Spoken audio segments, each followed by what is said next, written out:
Merry Christmas and a Happy New Year. The Chennai Silks. Let the celebrations begin. இல்ல கோலிலாம் நேத்தி அடிக்கிறான், இன்னைக்கு அடிக்க மாட்டேன்றான் ரோஹித் சர்மாலாம். ஓகே, ஸோ அதனால வந்து 3 இயர்ஸ் முன்னாடி அடிச்சதை நம்ம கனெக்ட் பண்ணலாம். ஓகே, இப்ப கரண்ட் ஃபார்ம் தான் இம்பார்ட்டன்ட். இப்ப யாரு ஃபார்ம்ல இருக்காங்கன்னா டிராவிஸ் ஹெட் ஒருத்தன் தான் ஃபார்ம்ல இருக்கான் உலகத்திலேயே. அவர் வந்து பார்த்த உடனே பயப்படுறாங்க இந்த இந்தியன்ஸ். என்ன, அவரும் வந்து இந்தியாவோட கண்ணாப்பனா அடிச்சுட்டு இருக்காரு. WTC டோர்னமெண்ட் அடிக்க ஆரம்பிச்சாரு. அதுல இந்த 3 வருஷமா விடாம அடிச்சுட்டு இருக்காரு.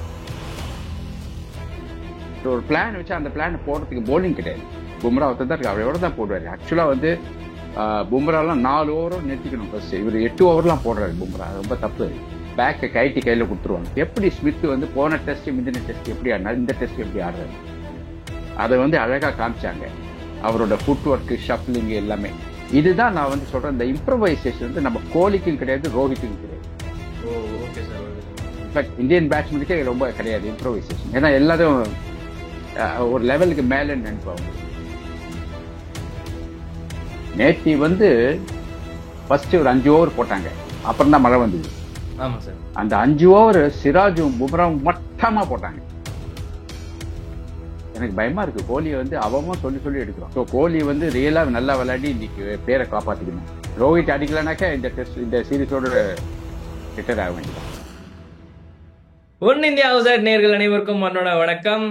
இன்னைக்கு டே 2 ஆஸ்திரேலியா வர்சஸ் இந்தியாவுக்கு இடையே தேர்ட் டெஸ்டான டே 2 நடந்தது. டே 1 வந்து பார்த்தீங்கன்னா வாஷ் அவுட்ல ஆயிடுச்சு. ஸோ டே 2ல நிறைய இந்தியர்களுக்கு மறக்க முடியாத சம்பவங்களை வந்து டிராவிஸ் ஹெட்டும் சரி, ஸ்டீவ் ஸ்மித்தும் சரி கொடுத்துட்டு போயிட்டாங்க. ஒரே ஒரு நல்ல மெமரியா ஜஸ்பிரிட் பும்ரா மட்டுமே கொடுத்துட்டு போயிருக்காரு. கேப்டன்சி தரப்புலையுமே வந்து எக்கச்சக்கமான குறைகள் இருக்கு.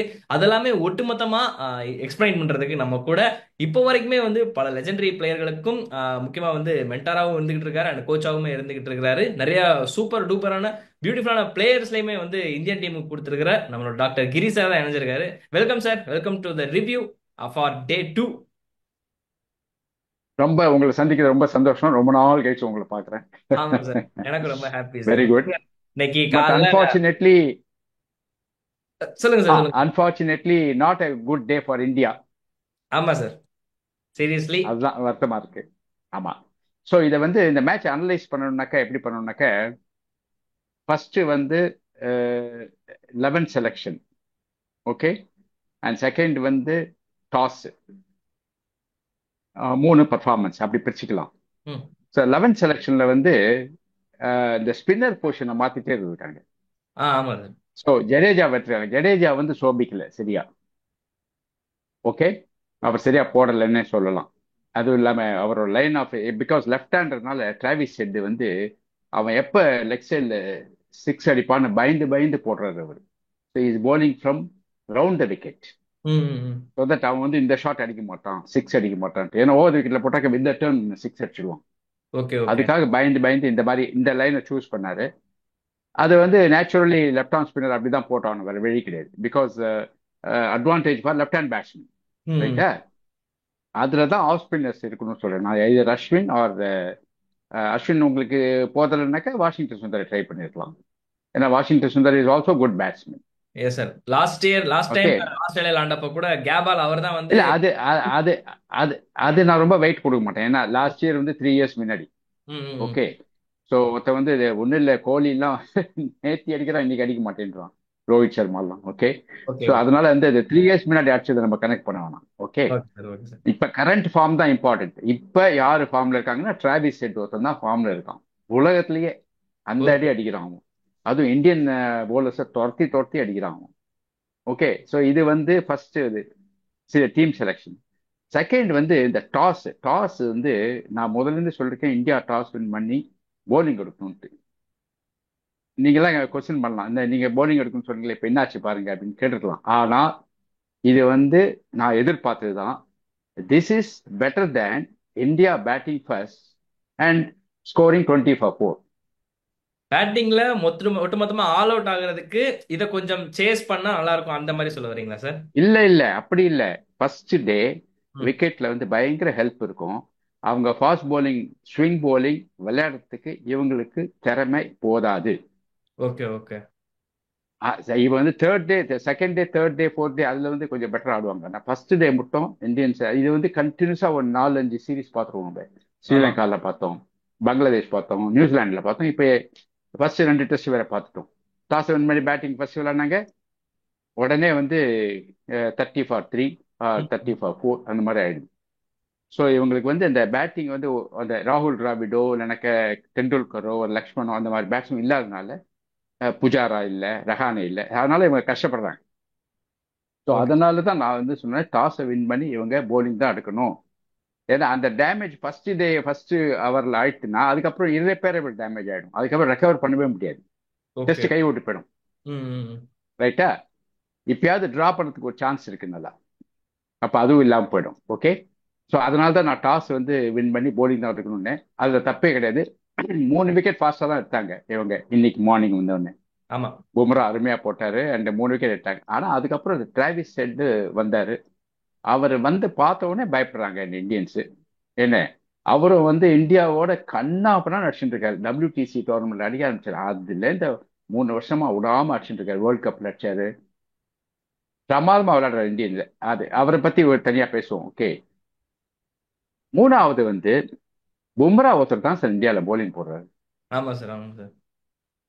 And to some extent Akash Deep நல்லா போட்டாரு. அவ்வளவுதான். இன்னைக்கு அவருக்கு கொஞ்சம் அன்லக்கி. ஏன்னா 2 3 விக்கெட்ஸ் விழுக வேண்டியது அந்த இடத்துல அவர் கொஞ்சம் மிஸ் ஆயிருச்சு ஆக்சுவலா. பெரிய பெரிய கேட்ச் ஒன்றும் விடல. ஈஸி கேட்ச் எதுவும் விடல. நிறைய கேட்சஸ் பிடிச்சாங்க. கோலியும் ரோஹித் சர்மாவும் நிறைய டைவிங் கேட்சஸ் பிடிச்சாங்க. ஸோ அதனால வந்து குறை சொல்ல முடியாது ஃபீல்டிங். பட் டிராவிஸ் ஹெட் வந்து போட்டு இந்தியன் போலர்ஸ் ஒண்ணுமே இல்லைன்னு ஆக்கிட்டான். அதனால தான். பட் டிராவிஸ் ஹெட் இல்லைனாக்க இவங்க வந்து ஒரு 200 ஆல் அவுட் ஆக்கியிருப்பாங்க. அவர் சான்ஸே இவரை கொடுக்கல டிராவிஸ் ஹெட்.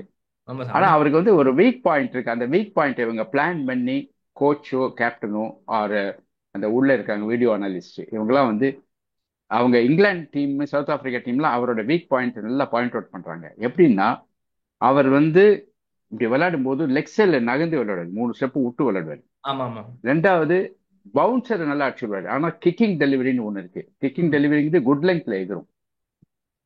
அதை வந்து இதை இப்படி அரைகுறையா விளையாடுவார். நம்ம ஓகே. சுரேஷ் ரெய்னாலாம் விளையாடுவாரு. சுரேஷ் ரெய்னா ஆ. அந்த மாதிரி விளையாடுறாரு. ஸோ அதனால அந்த இதை ட்ரை பண்ணவே இல்லை இவங்க. அந்த மாதிரி ட்ரை பண்ணதுக்கு பும்ரா ஒருத்தர் தான் முடியும். ரவுண்ட் விக்கெட்ல போட்டு பால் வந்து துரத்திட்டு வரணும். இவர் ம். நகர நகர இவர் துரத்திட்டு வரணும். அந்த மாதிரி போடல. அண்ட் 2 ஃபீல்டரை வச்சுட்டு ஹுக் அடிச்சா கூட மிஸ் போட்டு சான்ஸ் இருக்கு. அந்த ரிஸ்க் எடுத்துருக்கணும். இவங்க எடுக்கல அது. ரோஹித் சர்மாக்கு பிரெயின் ஃபேட் ஆயிடுச்சு. இவர் வந்து அடிக்க ஆரம்பிச்சோன்னா என்ன பண்றதுன்னே தெரியல பாவம். ஓகே. அந்த மாதிரி ஆயிடுச்சு. அண்ட் அது அவர் ஒரு பிளான் வச்சு அந்த பிளான் போடுறதுக்கு போலிங் கிடையாது. பும்ரா ஒருத்தர் தான் இருக்கு. அவர் எவ்வளோ தான் போடுவாரு. ஆக்சுவலா வந்து பும்ராலாம் 4 ஓவரும் நிறுத்திக்கணும் ஃபர்ஸ்ட். இவர் 8 ஓவர்லாம் போடுறாரு பும்ரா. அது ரொம்ப தப்பு. பேக்கை கைட்டி கையில கொடுத்துருவாங்க. ஓகே. ஸோ இதுதான் ப்ராப்ளமு. அன்பார்ச்சுனேட்லி ஸ்மித்துக்கும் மாட்டிக்கிச்சு. ஸ்மித்து வந்து அது ஒன்று முக்கியமாக சொல்லணும். என்னன்னா கவாஸ்கர் அப்புறம் பெரிய பெரிய காமெண்டேட்டர்ஸ்லாம் அங்கே வந்து அனலைஸ் பண்ணாங்க ஸ்மித்தோட டெக்னிக்கை. ம். அது நம்ம ரசிகர்கள் பார்த்து தான் நல்லா இருந்திருக்கும். ஏன்னா எப்படி ஸ்மித் வந்து போன டெஸ்ட் முந்தின டெஸ்ட் எப்படி ஆடினார், இந்த டெஸ்ட் எப்படி ஆடுறாரு, அதை வந்து அழகா காமிச்சாங்க. அவரோட ஃபுட் ஒர்க்கு, ஷஃப்லிங் எல்லாமே. அந்த மாதிரி அவர் வந்து இம்ப்ரவைஸ் பண்ணிட்டு நல்லா விளையாடினாரு. நல்லா விளையாடி செஞ்சுரி அடிச்சாரு. ஓகே. இதுதான் நான் வந்து சொல்றேன். இந்த இம்ப்ரவைசேஷன் வந்து நம்ம கோலிக்கும் கிடையாது, ரோஹித்துக்கும் கிடையாது. Oh, okay sir, okay sir, okay sir. In fact Indian பேட்ஸ்மேனுக்கே ரொம்ப கிடையாது இம்ப்ரவைசேஷன். ஏன்னா எல்லாரும் ஒரு லெவலுக்கு மேலேன்னு நினைப்பேன் அவங்களுக்கு. இந்த இம்ப்ரவைசேஷன் இஸ் வெரி இம்பார்ட்டன்ட். அந்த காலத்திலேயே பார்த்தாக்க கவாஸ்கர், விஸ்வநாத், மோஹிந்தர் ரமநாத் இவங்கெல்லாம் எவ்வளவு இம்ப்ரவைஸ் பண்ணுவாங்க தெரியுமா. ராகுல் டிராவிட்லாம் ஒரு செஞ்சுரி அடிச்சா கூட வந்து நெட்ஸ்ல வந்து அந்த மாதிரி ஒரு போலிங் போட சொல்லி அவங்க ஆப்போசிஷன் மாதிரி அதுக்கேற்ற மாதிரி விளையாடி ஈவினிங் ஆஃப்டர் த கேம் அந்த மாதிரி நிறைய பண்ணுவாங்க. அதெல்லாம் ஒன்றும் கிடையாது இவங்களுக்கு. ஓகே. அந்த எஃபர்ட்டே கிடையாது. கண்ட்ரி கிரிக்கெட்ல கூட தன் மானத்தை காப்பதுக்காக அடிச்சாகும். இப்போ இந்த டெஸ்ட் பார்ப்போம். ரோஹித் சர்மாவும் கோலி இந்த டெஸ்ட் அடிக்கலைனாக்க ஐ திங்க் ரசிகர்கள் வந்து வீட்டில் கல் அடிப்பாங்க. இந்த மாதிரி ஆயிடும். Okay sir. ஏன்னா எனக்கு ஒரு லெவல் மேல ரசிகர் கொடுக்க மாட்டேன். தோனி வீட்லயே கல் அடிச்ச ரசிகர்கள் நம்ம ஆ. தெரியுமா அந்த காலத்துல. ஆமா, ரைட். எனக்கு ஒரு சொல்லுங்க. கொஸ்டின் இருக்கு சார். என்னன்னா, ரோஹித் சர்மா வந்து ரொம்ப டிஃபென்சிவ் கேப்டன் அப்படின்னு சொல்லிட்டு எல்லாமே சொல்லிக்கிட்டு இருக்காங்க. காரணம் வந்து இப்போ 1-2 விக்கெட்டுகள் விழுந்தா அப்படின்னா அதுக்கடுத்து வந்து ரொம்ப டைட் பண்ண மாட்டாரு ஃபீல்ட் செட்டை. பவுலிங்கை வந்து கொஞ்சம் ரொம்ப எக்ஸ்பேண்ட் பண்றாரு. அந்தந்த விக்கெட் எடுத்த பவுலர்களுக்கும் அடுத்து கண்டினியூவா சான்ஸ் கொடுக்கும். ஃபார் எக்ஸாம்பிள் வந்து லாஸ்ட் டெஸ்ட்ல வந்து நிதிஷ்குமார் ரெட்டி ஒரு பிரேக் த்ரூ கொடுத்தாரு. 2 ஓவருக்கு அப்புறம் நிதிஷ்குமார் ரெட்டியே காணோம். இந்த தடவை லபுஷாங்க விக்கெட் எடுத்தாரு. அதே மாதிரி அதே நிதிஷ்குமார் ரெட்டியே காணோம். சிராஜும் ஆகாஷ் டீப்பும் மாத்தி மாத்தி போட்டுக்கிட்டு இருந்தாங்க. ஸோ அப்படின்ட்டு இருக்கிறப்ப வந்து ரோஹித் சர்மா இதனாலையுமே வந்து 2-3 ட்ரிக்குகளை மிஸ் பண்றாரோ அப்படின்ற மாதிரி எனக்கு தோணுது சார். ஸோ உங்களுக்கு அதோட பதில் என்ன அப்படி சொல்ல முடியாது. நீங்க சொல்ற இதே ரோஹித் சர்மா தான் சார்? பங்களாதேஷ்க்கு அகேன்ஸ்டா வின் பண்ண முடியாத டெஸ்ட்டை ஏர்லி டிக்ளரேஷன் பண்ணி மழை பெஞ்சு 2-3 நாள் போச்சு அந்த மேட்ச். ம். எல்லாரும் டிரான்னாங்க. அதை வந்து வின் பண்ணி கொடுத்தாரு கேப்டன்சினால. ஓகே, உங்களுக்கு ஞாபகம் இருக்கும்னு நினைக்கிறேன். ஆமா. வின் பண்ண முடியாத டெஸ்ட் பங்களாதேஷோட. ஓகே, அது மாதிரி சில இதெல்லாம் பண்ணியிருக்காரு. பட் அவரோட மெயினா மிஸ்டேக் என்னன்னாக்க டாஸை வின் பண்ணி பேட்டிங் எடுத்தது தான். ஓ. அதனால தான் நம்ம வந்து ஃபர்ஸ்ட் 2 டெஸ்ட் உதப்பட்டோம். இப்ப எல்லாரும் சொல்லுவாங்க டாஸ் வின் பண்ணி பேட்டிங் தானே எடுக்கணும் அப்படிம்பாங்க. அதெல்லாம் அந்த காலம். இப்ப இந்த மாதிரி விக்கெட்டை பார்த்து அதாவது நம்ம ஸ்ட்ரென்த்தை பார்க்கணும், டீமோட ஆப்போனண்டோட ஸ்ட்ரென்த்தை பார்க்கணும். இப்ப ஆப்போனன்ட் ஸ்ட்ரென்த் வந்து நல்ல போலிங் இருந்ததுன்னா நம்ம பேட்டிங் விளையாடக்கூடாது ஃபர்ஸ்ட். ம். அது விக்கெட்ல பவுன்ஸ் இருந்துச்சுனாக்க பேட்டிங் இறக்கவே கூடாது. ஏன்னா 20 for 4 30 for 4 வந்துருச்சுன்னா அப்பவே இந்த மேட்ச் காலி, கை விட்டு ஃபர்ஸ்ட் டே. ஓகே. ஸோ அதுக்கு வந்து ரொம்ப கேர்ஃபுல்லா இருக்கணும். அதனால வந்து டாஸை வின் பண்ணி விக்கெட் வந்து நல்ல பேட்டிங் பேரடைஸா இருந்தா கூட ஃபர்ஸ்ட் பேட்டிங் பண்ணுறது ரிஸ்கி. ஓகே. ஓகே. அதனாலதான் நம்ம சொல்லிட்டே இருந்தோம். அந்த மாதிரி ஒரு 4-5 மேட்ச் அவர் வந்து டாஸ் வின் பண்ணி பேட்டிங் எடுத்து வி லாஸ்ட். நியூசிலாண்டோட ஒரு 2 மேட்ச், இப்போ ஒரு 2 மேட்ச். ம். அதனால இந்த மேட்ச் வந்து டிசைட் பண்ணி போலிங் எடுத்திருக்காரு. அது கரெக்ட் தான், அதுல தப்பு இல்லை. டீம் செலெக்ஷனும் ஆல்மோஸ்ட் பரவாயில்ல. ஜடேஜா ஒரு பிளேஸ். பட் ஹர்ஷித் ராணாக்கு பதில் ஆகாஷ்தீப் வந்து ரொம்ப கரெக்ட். ஆகாஷ்தீப் ரொம்ப அருமையா போட்டாரு, ரொம்ப அருமையா போட்டாரு ஆகாஷ்தீப். அதனால அதுல தப்பே இல்லை. ஸ்பின்னர்ஸ்ல வந்து வாஷிங்டன் சுந்தர் ஆர் ஜடேஜான்னு வரும்போது வாஷிங்டன் சுந்தர் எடுத்திருக்கலாம். ஓகே. ஏன்னா ஜடேஜா வந்து அப்படி போலிங் சரியா இருக்காங்க. போடல, பேட்டிங் ஆட் வரான்னு பார்க்கலாம். மற்றபடி கேப்டன்சி ரொம்ப குறை சொல்ல முடியாது. ஏன்னா நீ கேப்டன்சி ஏதாவது அவங்க திங்க் பண்ணி பண்ணா கூட அது போடுறதுக்கு போலிங் வரணும். ம். நீங்க ஒரு பிளான் பண்ணலாம், போலர் அந்த மாதிரி போடலன்னு வச்சுக்கோங்க. அதுவும் நேத்தி வந்து ஃபர்ஸ்ட் ஒரு 5 ஓவர் போட்டாங்க, அப்புறம் தான் மழை வந்தது. ஆமா சார். அந்த 5 ஓவர் சிராஜும் பும்ராவும் மட்டமா போட்டாங்க.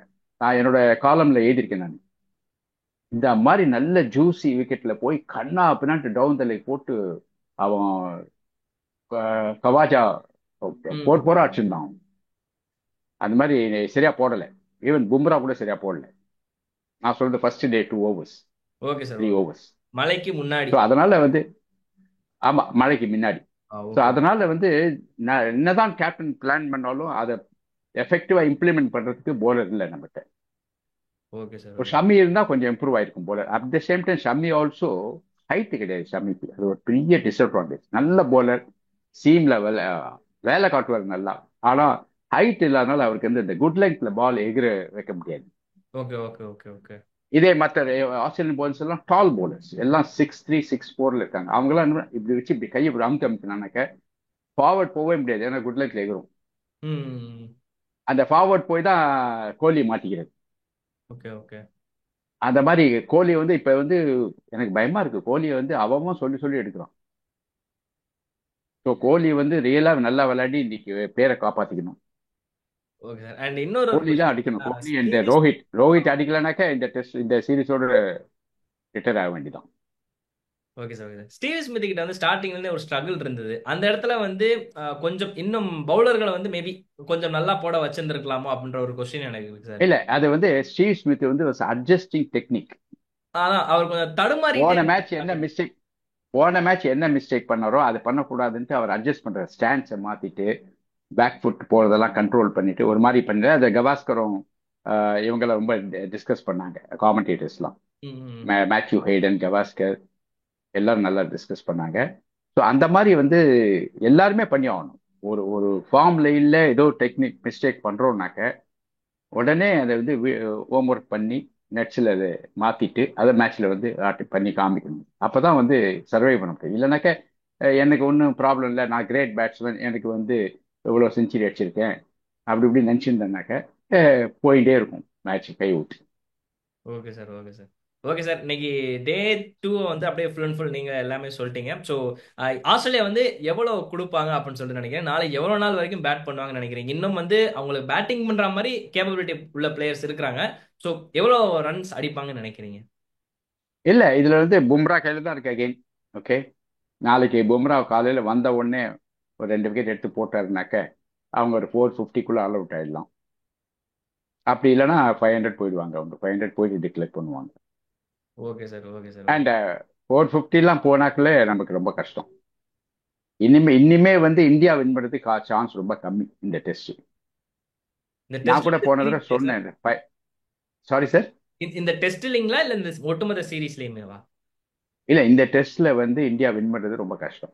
ஏன்னாக்க 450 வந்துச்சுன்னா டோட்டல் வந்து அதுலேருந்து வந்து இந்தியா வந்து மேலே ஸ்கோர் பண்ணி அவங்களை பீட் பண்ணுறது கொஞ்சம் கஷ்டம். Okay, okay. பண்ணலாம், miracles can happen in cricket, அது வேற விஷயம். பட் அது கஷ்டம். ரெண்டாவது வந்து அந்த விக்கெட் அவங்களுக்கு ஃபேவரபிள் ஆச்சுனாக்கா நம்மளால பேட்டிங் விளையாடவே முடியாது. ஏன்னா அவங்க போலர்ஸ் வந்து அதுவும் இந்த பழைய வெறுப்புல போடுவாங்க, கபால உதப்பட்டது. அவ்வளவுதான், ஆல்ரெடி வின் பண்ணோம் இந்தியா. ஆமா ஆமா, அது வந்து அந்த அந்த வின் பண்ணதுக்கு மெயின் காரணம் யாருனாக்க டிம் பெயின் ஒரு கேப்டன். அதாவது எப்படின்னாக்க பந்த் வந்து அவரை கெலட்டா பண்ணி அட்வர்டைஸ்மெண்ட் வந்துட்டே இருக்கு, பார்த்துருப்பீங்க நீங்க. ஆமா, ஆமா. ஓகே, டெம்பரரி கேப்டன் சொல்லிட்டு அந்த மாதிரி அவ்வளவு மட்டமான கேப்டன்சி பண்ணாரு. Okay, okay. இன்ஃபேக்ட் அவங்க ஆஸ்திரேலியால இருந்து நம்ம பிரதர்ஸ்லாம் அங்க இருக்காங்க, அவங்க ரிப்போர்ட்டரா இருக்காங்க, அவங்க சொல்லிட்டு இருக்காங்க டீம் பெயின் வந்து ஆஸ்திரேலியன் கிரிக்கெட்டர்ஸே திட்டுறாங்களாம். ஓ, இவனை கொண்டு போய் கேப்டா போட்டாங்களே, இந்த மாதிரி மொத்தமான கேப்டன் பார்க்கவே முடியாது. அதனாலதான் அவங்க வந்து கபால உதப்பட்டாங்க. கபால 35 வருஷம் அவங்க ஆஸ்திரேலியா அன்பீட்டன் சைட். 35 வருஷம் சாதாரண ரெக்கார்டு இல்லை. கண்டிப்பா சார். ஸோ அதுல வந்து இந்தியா வின் பண்ணிட்டு ஆஸ்திரேலியாவை மண்ணை கவி வச்சது பெரிய விஷயம், ரொம்ப பெரிய விஷயம். அது இந்தியாவோட பி டீம் சி டீம், அது மெயின் பிளேயர் யாருமே கிடையாது. ரொம்ப நல்ல வெற்றி அது. பட் அந்த மாதிரி இது இந்த டெஸ்ட் போனாலும் அடுத்த 2 டெஸ்ட் இருக்கு இந்தியாவுக்கு. அதுல கொஞ்சம் பிளான் பண்ணி நல்ல ஃபார்முக்கு வந்து ரோஹித் சர்மா ஃபார்ம்ல வந்தா ரொம்ப நல்லா இருக்கும். எல்லாரும் கொஞ்சம் உயிரை கொடுத்து விளையாடினாக்க மெல்போர்ன் அண்ட் சிட்னி வின் பண்ண சான்ஸ் இருக்கு இந்தியாவுக்கு. Okay sir, okay sir. But இது நான் கை விட்டு போயிட்டுன்னு சொல்லல, பட் டிரா ஆக சான்ஸ் இருக்கு, ஆனா இந்தியா வின் பண்ண சான்ஸ் இல்லை. Okay sir, okay, okay sir. Thank you so much sir. இந்த டேக்கான ரிவ்யூ வந்து பக்காவா சூப்பரா சொல்லிட்டீங்க. ஸோ அண்ட் தேங்க்யூ மக்களே. நான் நம்ம டாக்டர் கிரி சார் சொன்ன மாதிரி அதுதான் இந்தியாவுக்கு வந்து நான் ஸ்டார்டிங்லேயே சொன்னேன், not a good day for India, வருத்தமா இருக்கு அப்படின்னு சொன்னேன். பட் வந்து இது அவர் ஓன் மேக்கிங் தான் அது. ஏன்னா போலர் சரியா போடலை, ஒன்று இந்த விக்கெட்ல சரியா போடலை. அண்ட் அவங்களும் டிராவிஸ் ஹெட் பிரமாதம். டிராவிஸ் ஹெட் பேட்டிங் பத்தி ஒன்று சொல்லணும், அதை மறந்துட்டேன். என்னன்னாக்க சரி, அவர் வந்து பேட்டை வந்து நீங்க அப்படி பாத்தீங்கன்னாக்க இப்படி பிடிக்கல, கொஞ்சம் கேப் விட்டு பிடிக்கிறார், ரைட் ஹேண்டுக்கு லெஃப்ட் ஹேண்டுக்கும். அதனால என்ன ஆகுது, பேட்டை வந்து ஒரு ரிஸ்ட்ல வந்து ரிஸ்டியா இருக்கு, ஃபிளிக் பண்றாரு ஸ்கொயர் கட் அடிக்கும் போது. அப்ப அந்த விப்பி ஆக்ஷன், அதாவது சவுக்கு சுழற்றுற மாதிரி ஒரு ஆக்ஷன் வருது அப்படி. ஓகே, அதனால என்ன ஆகுது, அவரோட ஸ்கொயர் கட் வந்து பவர்ஃபுல்லா போடுது பால். Okay, okay. ரொம்ப நல்ல. அது ரெண்டாவது தைரியமா வர விளையாடுறாரு, பயப்படுறது இல்லை. அரைக்குறையா விளையாடினா அவுட் ஆக சான்ஸ் இருக்கு. ஸோ அந்த லிஸ்ட் வந்து ரொம்ப பியூட்டிஃபுல் லிஸ்ட். அவருக்கு இருக்கிற லிஸ்ட் வந்து ஆஸ்திரேலியா யாருக்குமே கிடையாது. அந்த அளவுக்கு வந்து ஒரு ரிஸ்டி பிளேயர் சொல்லலாம். அந்த ரிஸ்டி பிளேயர்லயும் ஒரு சவுக்கு மாதிரி ஒரு சுழற்றாரு பால, விப்பி விப்பி ஸ்லாஷ்பாங்க. ஓகே, அந்த விப்பி ஸ்லாஷ் என்ன, அந்த பால் வந்து பட்டா தெரியுது. எந்த ஃபீல்டராலும் ஈவன் 4 ஃபீல்டர் வச்சா கூட அந்த இடத்துல தடுக்க முடியல, எஸ்பெஷலி ஸ்கொயர் கட். லெக் சைடில் அவர் பயங்கர புல்லர். அவர் பேசிக்கா ஆஸ்திரேலியா எல்லாருமே நல்லா புல் அடிப்பாங்க அது. ஆனா அவருக்கு வந்து அவரோட ப்ராப்ளம் வந்து ரவுண்ட் விக்கெட்ல இருந்து பாடிக்கு நேரம் போட்டாக்க அவர் நகர்ந்து விளையாடுவார். அப்ப நகர்ந்து விளையாடும் போது இந்த அப்பர் கட் பண்றாரு. இந்த அப்பர் கட் பண்ணும்போது அங்க ஒரு ஆள் கண்டிப்பா வச்சாகணும்.